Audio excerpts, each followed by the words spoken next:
Hey, today I want to do a short review of cycling radars and lights with radars. It's going to be super straightforward. I'm not going to review the specific models. I just want to tell what it is and who needs it or who doesn't, because this was what I was looking for. First, kind of a cool feature. I don't have a Garmin. It's a Chorus. So I turn on the cycling computer and the light goes on. It just syncs with it automatically. So radar is a device that shows you if there is someone behind you.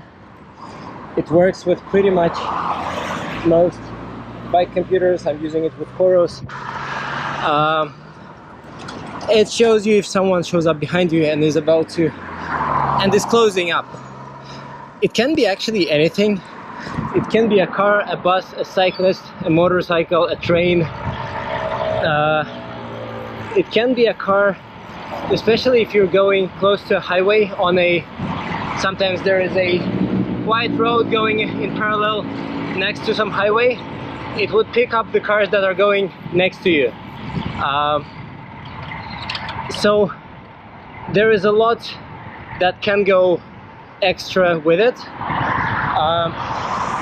And it also picks up things that are approaching you. So it is not useful in slow traffic in the cities, because if a car is going behind you and it's not approaching you, if it goes the same speed as you,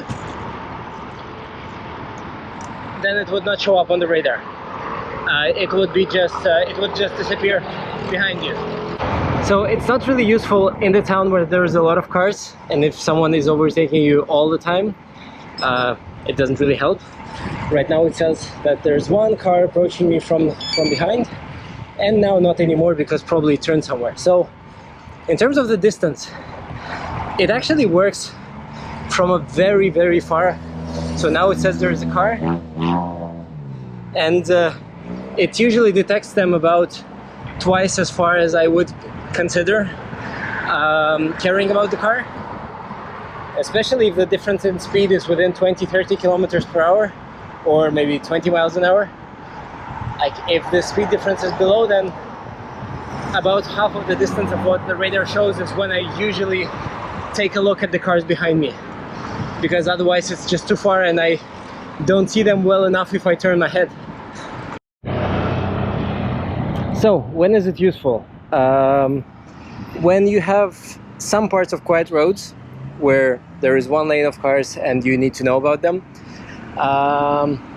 Is it better than just looking behind and using mirrors? In some cases, a little bit, I would say. So if you're descending and at high speeds, you simply wouldn't hear the cars coming behind you. If you're being overtaken by large groups, which in our cases, sometimes you have motorcycles and you can have maybe 10 of them passing you, you become kind of stiff and focused while you're letting everyone overtake you. And you don't want to have a car where there's another one, you think it's the last one, but then there's another one and another one. So you would actually know how many items are overtaking you.